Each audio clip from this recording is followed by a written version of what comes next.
You're not even in the will. My stepmom said it so casually, like she was reminding me to pick up milk. Then she picked up my grandmother's $15,000 check, looked at it, and laughed. Honestly, she said, this is probably worthless. I remember staring at that check in her hand, feeling something shift quietly inside me.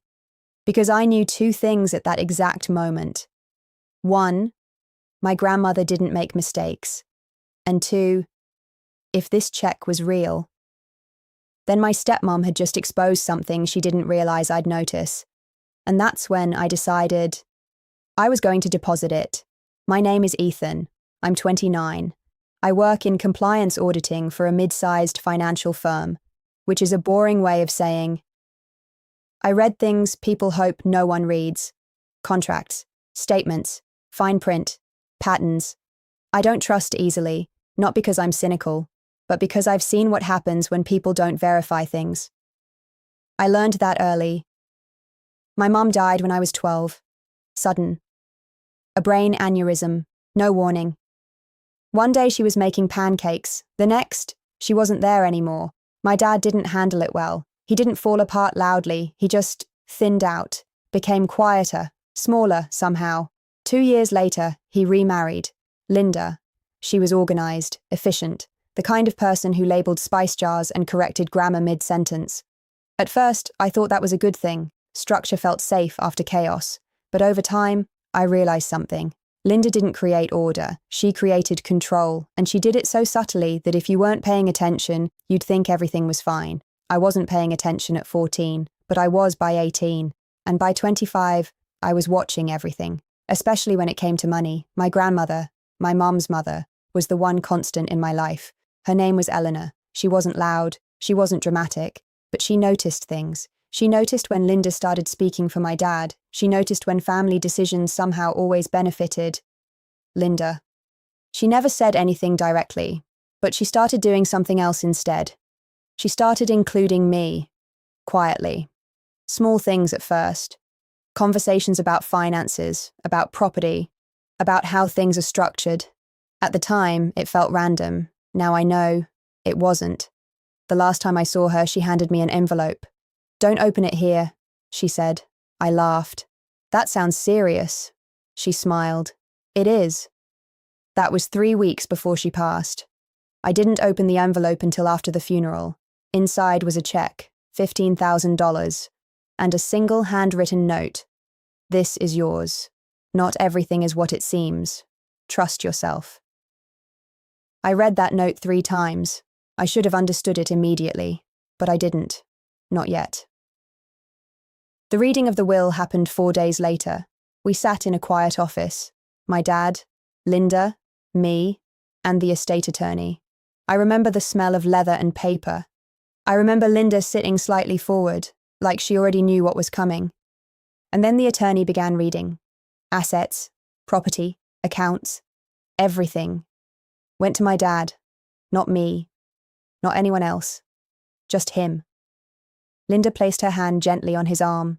Supportive, controlled. And then she looked at me. That expression.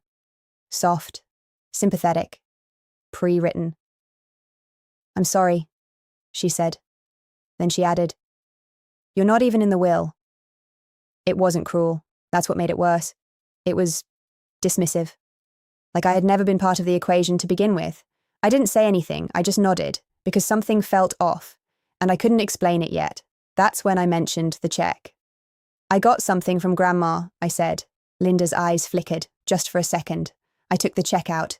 She reached for it before I even offered, looked at it, paused, then laughed. Ethan, this isn't how wills work, she said. If you weren't included, you weren't included. She tapped the check lightly. This is probably just something she forgot to void. Or worse, it might bounce. I looked at her. Really looked. Because something in her tone didn't match her words. That's when I realized something was wrong. I didn't argue. I didn't defend the check.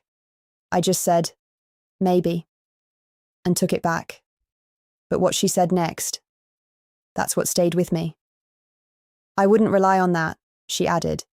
You don't want to embarrass yourself at a bank. Embarrass. That word sat wrong. Because this wasn't about money anymore. It was about positioning. She wanted me to doubt it. Why? That question followed me all the way home. I placed the check on my kitchen counter, sat down, and just stared at it. The paper felt real. The signature was steady. Eleanor had always been precise. She didn't forget things. She didn't leave loose ends. So why give me a check, but leave me out of the will? Unless... I pulled out my laptop, started researching. That's when things got interesting. Very interesting. Because I found something most people don't know. A check written before death, from a valid account, doesn't just become worthless. It's still enforceable, unless the account had been emptied, or closed, or redirected. And suddenly, Linda's reaction made a lot more sense. The next morning, I went to the bank. Not my usual branch, a different one, neutral ground. I handed the check to the teller. She scanned it, typed something, paused, then looked up at me. "This is a significant amount," she said. "We'll need to verify funds." "Of course," I said. I kept my voice steady, but my chest was tight, because this was the moment. Either Linda was right, or she wasn't. The teller picked up the phone, made a call, spoke quietly, nodded, then hung up. She looked at me again. Different this time. "We'll place a hold while it clears," she said. "But the account is active. Active. Not closed, not empty. Active." That's when I felt it. That quiet shift again. Something was coming. I just didn't know what yet. 2 days later, my dad called. His voice was off. "Did you deposit that check?" he asked. "Yes." A pause. Then, "Linda said you shouldn't have done that." "Of course she did." "I wanted to verify it," I said. Another pause. "She thinks it might cause complications." Complications? Interesting word. "What kind?" I asked. He hesitated. "I don't know. She just sounded concerned." Concerned. Not surprised, not confused, concerned. That's when it clicked. This wasn't about whether the check was valid. This was about what the check meant, and more importantly, what it might reveal. The funds cleared on the 4th day, fully. No issues, no flags. $15,000. Real. I waited 1 hour. Then I called my dad. "Can you come over?" I asked. "Both of you." They arrived that evening. Linda walked in first, calm, composed, but her eyes went straight to me, searching, calculating. I didn't sit. I stayed standing. "I deposited the check," I said. She nodded slowly. I heard. It cleared. That's when it happened, that tiny crack, barely visible, but real. "That's surprising," she said. "No," I said. "It's not." Silence. I reached into my folder, pulled out a document. "I did some research," I continued, "and I also requested something from the estate attorney." I placed it on the table. Linda didn't move. My dad leaned forward. "What is this?" "A record of account activity from Grandma's primary account." Now Linda moved, just slightly. "That's private," she said. "Not to beneficiaries," I replied.